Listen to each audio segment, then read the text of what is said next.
The Sokoto Caliphate was one of Africa's biggest empires in the 19th century. It began in 1804 when Uthman Dan Fodio, a Fulani scholar, led a jihad, holy war. His army conquered Hausa city-states, including Kano, Sokoto, and Katsina.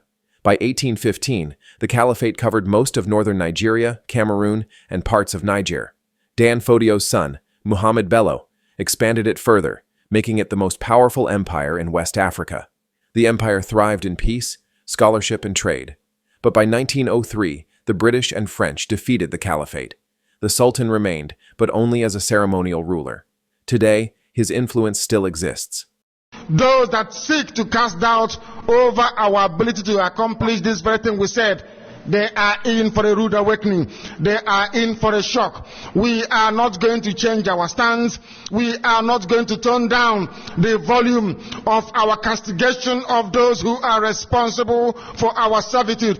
We don't intend to spare those who with their red caps, those who have compromised, those who are working with the authorities of the zoo, those who are hell-bent to complete what Warren Chief started, those who are bent to ensure that we remain slaves in our own land forever. We are going to fight each and every one of them, and we are going to triumph. Our weapon is very simple. It is just the truth.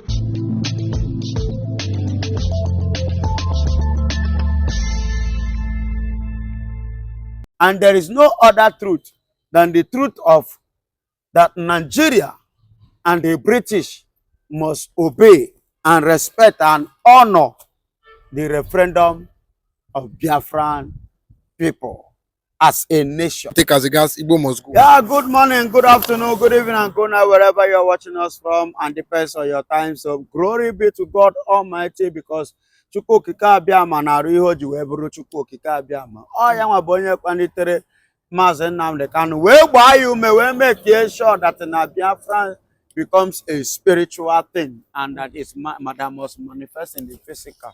Yes, I love what is happening today and the trending that is on the ground today, because the amnesty program that was organized and handled and being sent to Nigeria, Imo State to be precise, regard to the Okigwe, insecurity because of the incidents in Okigwe that have shown us, and it has given us a sense of belonging, that at the end of the day, the truth is being figured out and the truth is being spoken from the amnesty organization based on the group that visited Nigeria, Imo State to be precise, that which led today that the UN are finally giving ultimatum that the Biafran case must be looked into immensely, regard the people involved or whosoever that could come in a kind of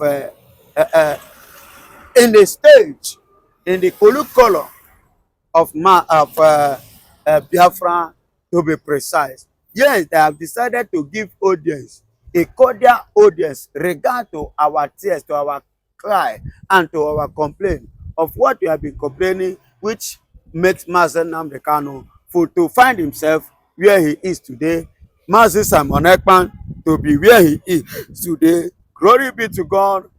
Although if not for the grace of God that was upon Donald Trump, somebody like Ngozi Orabeze would have been assassinated, or if not been assassinated, she would have been in jail as we speak now. But thank God for the grace of God that is still speaking, that making Biafra what is going to be, regards coming tomorrow, and as a result of the report of the amnesty that was sent to Nigeria. Yes, Biafra must stand and Biafra must go.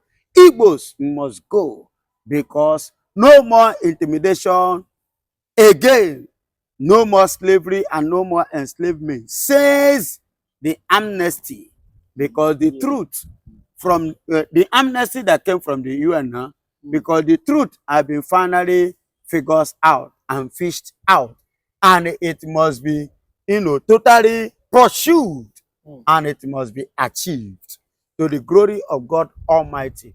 And I thank God the way that I believe it is a Donald Trump push, not just UN today, but Donald Trump push the world leaders push. You know, I watched, you know, video and CNN regard to the peace talk of Donald Trump and Putin. You know, in the case of, you know, what is it called, Ukraine. But it was not just only Ukraine talk. It was involved the Biafran talk. And you will agree with me that for the very first time in a decade from now, no president of this world was able to pull Putin out of Moscow. But Donald Trump put Putin out of Moscow.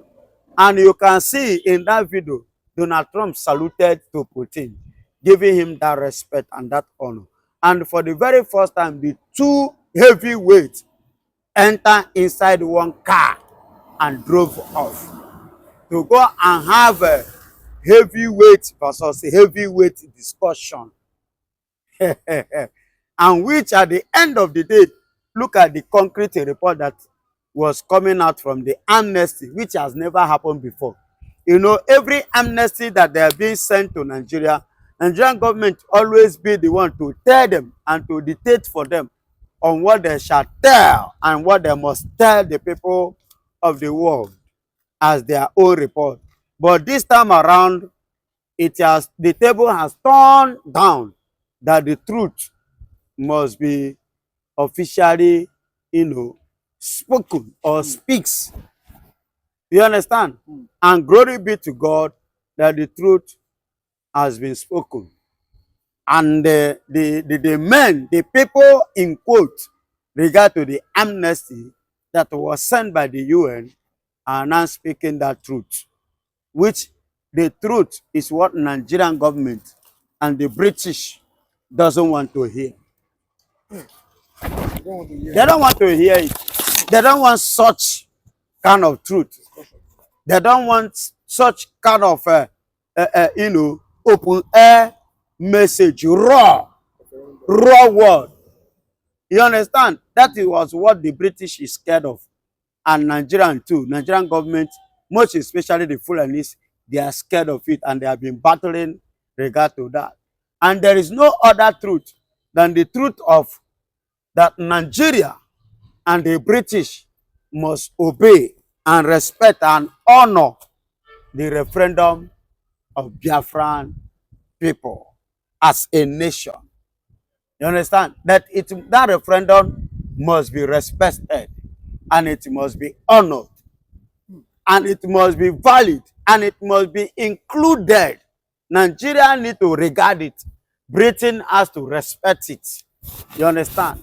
Because it is part of why Mazen Nnamdi Kanu is suffering. Why Simon Ekpan is paying the dues.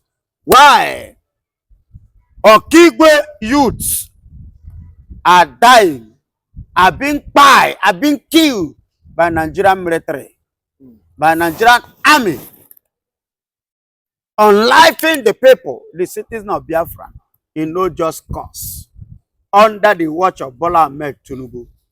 And Bola Ahmed Tinubu didn't care. But want to kill them all. That is the language of a Yoruba man. But a lot of people have come out and said that, you know, if the Biafra cannot get their freedom, which they are seeking for now, under Gutierrez, the current UN president, that it might be difficult because when the new president take over, that it might be that the Western world and the Britain in particular, would be the one ruling the United Nations again. Yes, I concur to that, and at the same time, I disagree. Are you hearing me? I agree and I disagree. One, why did I say I agree? I agree because Nigeria is ready to bribe any nation with a property that does not belong to them. And that property, that blessings of God, the favor of God, is no other favor than the oil, which the British are living witness and they are living regret nation. Because had it been that they knew that the oil will be flowing up to this very day, they wouldn't have given Nigeria independent the very time they gave us independence. Yes, they are living regret. They are regretting it today. They would have waited and suck it much better than the way they are sucking it now. To benefit it more than the way they are benefiting it now. You understand? You see why I say I agree. But why I say I disagree is this. The Biafran case and the Biafran issue is a spirit of which it can incarnate anybody. It can reincarnate or incarnate anybody, irrespective of where you come from.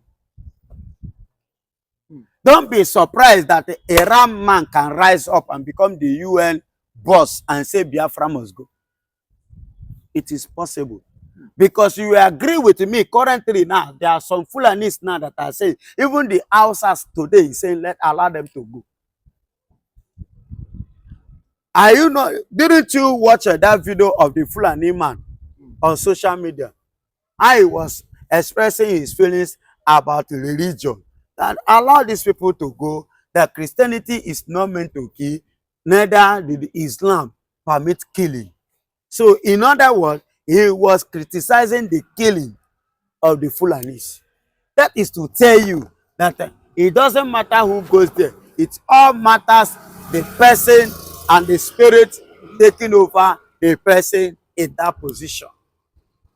Of which the Chukwu Abiyama, the God of Biafrans, have decided as taking over the case of Biafra, of which, be it who that goes there, that same person could be used to achieve the dream.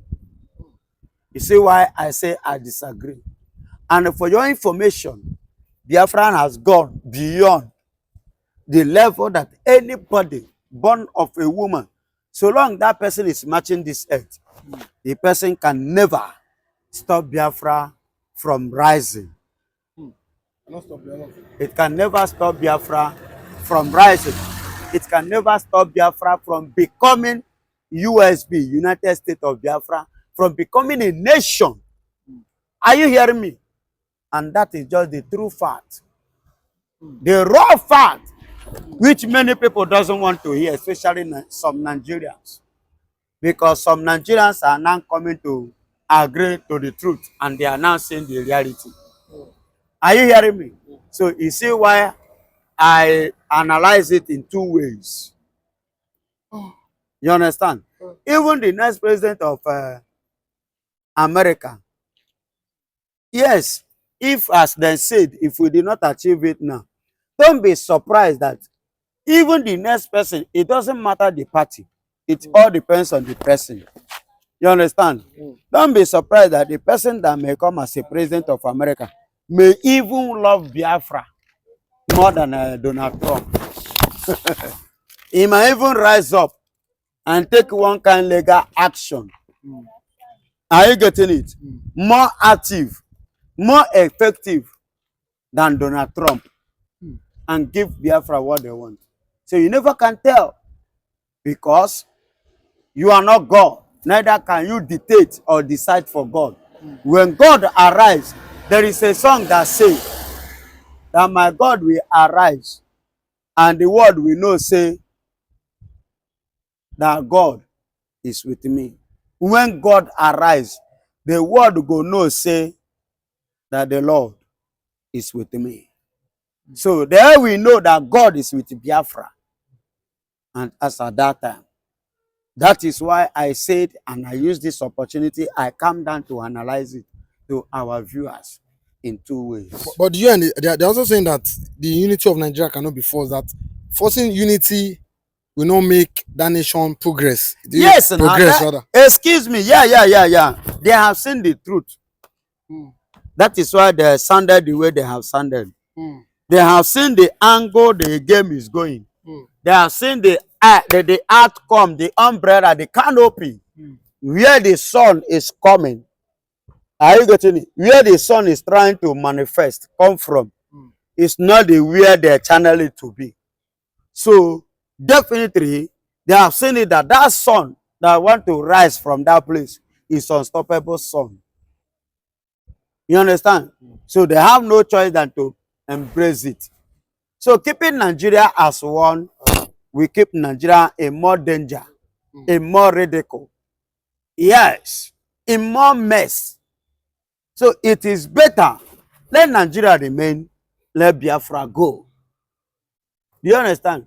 So forcing Biafra to remain in Nigeria is like trying to bring more agony, more pains and sorrow, more bitterness upon Nigeria, more setback to Nigeria, more derail to Nigeria, more pains to Nigeria, more tears to Nigeria, and more sorrow.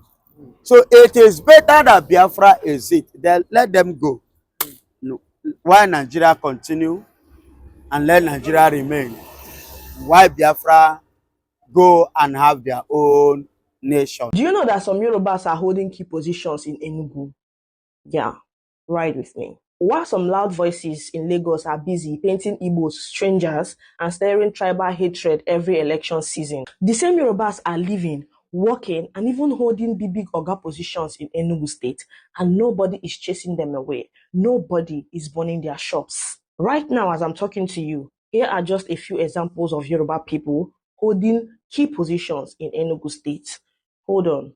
Ladi Akeredolu Ale, Managing Director of Enugu Broadcasting Service. Dr. Yomi Jayi, Special Advisor to the Enugu State Governor on Health. Adenike Okebu, Senior Special Assistant to the Governor on Revenue. Dr. Olamitisoji Akimbami Layo, a retired Deputy Commissioner of Police, Commander of the Enugu State Forest Guard. And guess what? Nobody is shouting Enugu is not your land. Nobody is breaking their businesses. Nobody is blocking them from politics. In fact, these appointments have been going on for years, quietly, peacefully, and without unnecessary tribal drama. Now flip the coin.